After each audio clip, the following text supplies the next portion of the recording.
नदी के पार उतरने पे ये बता देना, रवायत अपनी रही कश्तियां जला देना। वो एक पंछी जो मुद्दत से कैद है घर में, खुले फिजा में किसी दिन उसे उड़ा देना। तुम्हारे पीछे जो साए की तरह रहता है, न मुड़ के देखना उसको, न तुम सदा देना। कहीं जो लोहे ताल्लुक शिकस्ता सादा हो, उसे भी हरफ गलत की तरह मिटा देना।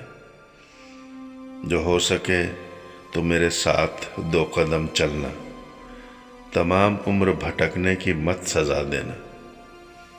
हमारे गांव की अथली नदी ने बख्शा है, समंदरों के घने कुर्ब को भुला देना। वो मुतमईन है बहुत अपने आप में, लेकिन मेरे बिखरने का किस्सा उसे सुना देना। कलाम जनाब असलम आज़ाद का। मैं हूँ बदर नज़ीर बाबर।